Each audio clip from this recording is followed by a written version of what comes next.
ഗവേഷണ റിപ്പോർട്ടുകൾ ഒരിക്കലും കേവലം അഭിപ്രായങ്ങളോ ഭാവനാസമ്പന്നമായ കഥകൾ പോലെയോ കവിത പോലെയോ ഭാവം മുറ്റിനിൽക്കുന്ന പാട്ടുപോലെയോ ലേഖനമോ ആകരുത്. ഗവേഷണ പ്രശ്നങ്ങൾക്ക് മാത്രമല്ല അത് ഉത്തരം നൽകുന്നത്. അനുബന്ധമായി ആളുകൾക്കുണ്ടാകുന്ന നിരവധി ചോദ്യങ്ങളിലേക്കും അതിൻ്റെ ഉത്തരങ്ങളിലേക്കുമായിരിക്കും ഒരു ഗവേഷണ റിപ്പോർട്ട് നയിക്കുന്നത്. സാമൂഹ്യ ലോകത്തെക്കുറിച്ചുള്ള സിദ്ധാന്തങ്ങൾ സൃഷ്ടിക്കുകയും വിശദീകരണങ്ങൾ നൽകുകയും ചെയ്യുന്നതും ചിലപ്പോൾ പരീക്ഷണങ്ങൾക്ക് പ്രേരിപ്പിക്കുന്നതും ഇത്തരം റിപ്പോർട്ടുകൾ തന്നെയാണ്.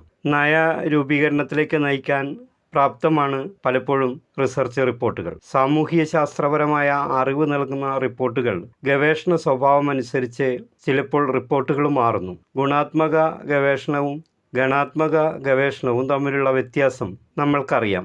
അതുപോലെ തന്നെ ഗവേഷണത്തിൽ പങ്കാളികളാവുന്നവർ അനുഭവിക്കുന്ന സാമൂഹിക ജീവിതം പകർത്താൻ രൂപകൽപ്പന ചെയ്തവയാണ് ക്വാളിറ്റേറ്റീവ് റിസർച്ച്. ആത്മനിഷ്ഠമായ അർത്ഥങ്ങൾക്കാണ് അത് ഊന്നൽ നൽകുന്നത്. സാംഖ്യികമായി സോഷ്യൽ വേരിയബിളുകൾ അളക്കാൻ രൂപകൽപ്പന ചെയ്തിരിക്കുന്നവയാണ് ക്വാണ്ടിറ്റേറ്റീവ് റിസർച്ച്. ഇതിൻ്റെ സ്കോറിലൂടെയുള്ള സംഗ്രഹത്തിൽ ഊന്നൽ നൽകുന്നതായി നമുക്ക് കാണാൻ കഴിയും. ഒരു സോഷ്യോളജിക്കൽ ഗവേഷണ റിപ്പോർട്ടിൽ എഴുതുന്നതിലൂടെ ഗവേഷകൻ സാമൂഹ്യശാസ്ത്രപരമായ ഗവേഷണം പ്രസക്തവും പ്രാധാന്യവുമായിരിക്കുന്നത് എന്തുകൊണ്ടാണെന്ന് പ്രസ്താവിക്കുന്നു. അനുഭവപരമായ തെളിവുകളുടെ പിന്തുണയുള്ള അവകാശവാദങ്ങളും സാധൂകരണങ്ങളും മാത്രമാണ് ഗവേഷണ റിപ്പോർട്ടിലൂടെ നടത്തുന്നത്. ആശയങ്ങളുടെയും വിവരങ്ങളുടെയും തെളിവുകളുടെയും സോഴ്സസ് ശ്രദ്ധാപൂർവം രേഖപ്പെടുത്തുന്നു. ഓരോ വിവരവും അങ്ങേയറ്റം വിവരണാത്മകവും വസ്തുതാപരവുമാക്കുവാൻ പ്രത്യേകം ശ്രദ്ധിക്കുന്നു. ഒരു സാമൂഹ്യശാസ്ത്ര ഗവേഷണ റിപ്പോർട്ട് സാധാരണയായി ഒരു ഘടനയുള്ളതായിരിക്കും. സങ്കീർണമായ ഒരു ഘടനയായി അത് തോന്നുമെങ്കിലും അത് വായിക്കുമ്പോഴും ഗവേഷണത്തിനായി ഉപയോഗിക്കുമ്പോഴും അനായാസകരമാണെന്ന് മനസ്സിലാക്കാനായിട്ട് കഴിയും. ഒരു ഗവേഷണ റിപ്പോർട്ടിന് പ്രധാനമായും 7 ഘടകങ്ങളാണ് ഉള്ളത്. ആദ്യത്തേത് സംഗ്രഹം അഥവാ അബ്സ്ട്രാക്റ്റ് ഓർ സമ്മറി. രണ്ടാമത്തേത് ഇൻട്രൊഡക്ഷൻ ഓർ ആമുഖം. മൂന്നാമത്തേത് review of the literature or സാഹിത്യ അവലോകനം. നാലാമത്തേത് മെത്തഡോളജി അഥവാ രീതിശാസ്ത്രം. അഞ്ചാമത്തേത് റിസൾട്ട്സ് ഓർ ഫലങ്ങൾ. 6 നിഗമനങ്ങളും ചർച്ചയും കൺക്ലൂഷൻ ആൻഡ് ഡിസ്കഷൻ. ഏഴാമതായിട്ട് റെഫറൻസസ് അഥവാ പരാമർശങ്ങൾ. ഇത്തരത്തിലുള്ള 7 ഘട്ടങ്ങളിലൂടെയാണ് ഗവേഷണ റിപ്പോർട്ട് പൂർത്തിയാകുന്നത്. അപ്പോൾ നമുക്ക് സ്വാഭാവികമായും അബ്സ്ട്രാക്റ്റ് അഥവാ സമ്മറി എന്ന് പറഞ്ഞാൽ എന്താണെന്ന് അറിയേണ്ടതായിട്ടുണ്ട്. ഗവേഷണ പ്രശ്നത്തിൻ്റെ പ്രധാനപ്പെട്ട പോയിന്റുകളും കണ്ടെത്തലുകളും എന്താണെന്ന് ചുരുക്കി പറയുകയാണ് സംഗ്രഹം. സംഗ്രഹത്തിൻ്റെ വായനയിലൂടെ തന്നെ ആ റിപ്പോർട്ട് പ്രയോജനപ്പെടുമോ എന്ന് തീരുമാനിക്കാൻ വായനക്കാരനെ സഹായിക്കുന്നു. ഒരു ഗവേഷണ ആവശ്യത്തിനായി പ്രസക്തിയുള്ള റിപ്പോർട്ടുകൾ തിരയുമ്പോൾ സംഗ്രഹം വായിക്കുന്ന ശീലമാണ് നല്ലത്. അനാവശ്യ വായന ഒഴിവാക്കി സമയം നമുക്ക് ലാഭിക്കാം. ഉപകാരപ്രദമാകുമെന്ന് ബോധ്യം വരുമ്പോൾ മാത്രമേ റിപ്പോർട്ട് മുഴുവനായി വായിക്കേണ്ടതുള്ളൂ. അതിനാൽ സംഗ്രഹം അതിൻ്റെ സത്തയാകണം എന്ന് പറയാറുണ്ട്. രണ്ടാമത്തെ കാര്യമാണ് ആമുഖം എന്നുള്ളത്.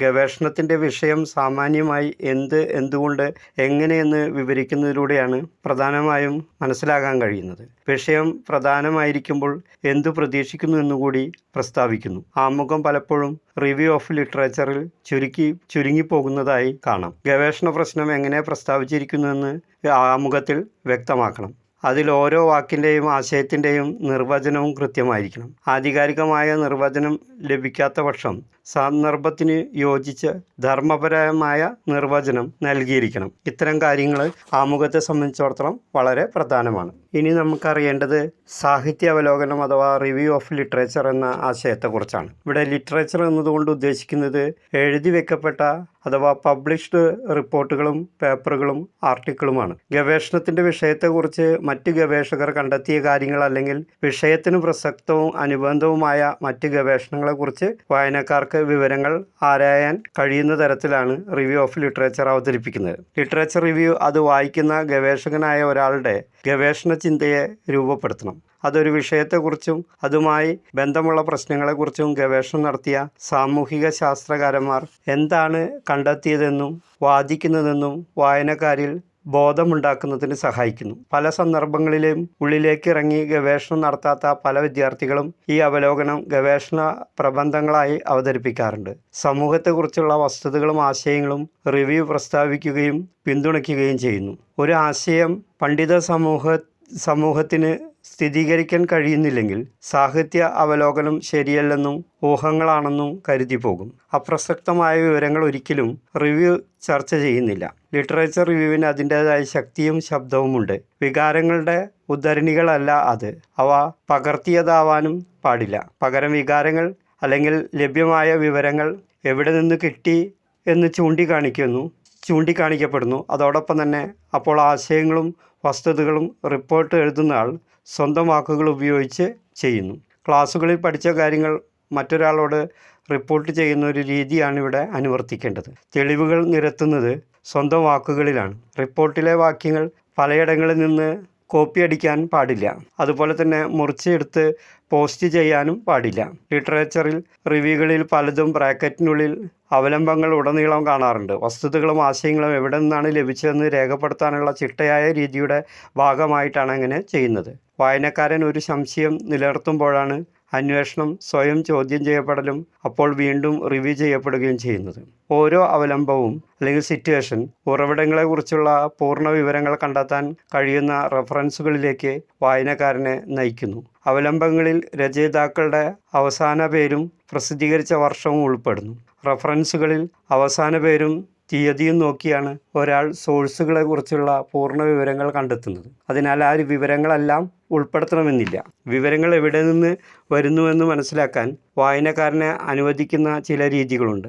വാചകത്തിൽ ആരെങ്കിലും ഉദ്ധരിക്കുന്ന സ്ഥലത്ത് രചയിതാവിൻ്റെ വർഷം എഴുതുന്നു. ഉദാഹരണമായി സച്ചിദാനന്ദൻ 2024 പേജ് നമ്പർ 102 ഇങ്ങനെ കൊടുക്കും. വാചകത്തിൽ ഒന്നിലധികം ഉറവിടങ്ങൾ ഉണ്ടാകുമ്പോൾ രചയിതാവിൻ്റെ വർഷം, അതുപോലെ തന്നെ ഒരു വ്യക്തിയെ ഉദ്ധരിച്ച് അവരുടെ പേര് ഉപയോഗിക്കുന്നു. രചയിതാവ്, അയാളുടെ പേര്, വർഷം എന്നിങ്ങനെ എഴുതുന്ന രീതിയും ഉപയോഗിച്ചു വരുന്നു. സാഹിത്യത്തിൽ ഒരു ആശയത്തെ ന്യായീകരിക്കുന്നതിനുള്ള തെളിവുകളൊന്നുമില്ലാതെ ഇരിക്കുമ്പോൾ ഊഹത്തെ സാധൂകരിക്കുകയാണ് ചെയ്യുന്നത്. ഒരു സിദ്ധാന്തം പ്രായോഗികമാണോ എന്ന് നിർണ്ണയിക്കുകയും വേണം.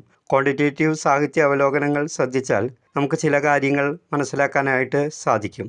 അപ്പോൾ അതിൽ ഗവേഷണ പരികല്പനകൾ, അതുപോലെ തന്നെ എന്താണ് ഗവേഷകൻ്റെ സവിശേഷമായ വിഷയം തുടങ്ങിയ കാര്യങ്ങളെക്കുറിച്ച് നമുക്ക് മനസ്സിലാക്കാനായിട്ട് സാധിക്കും.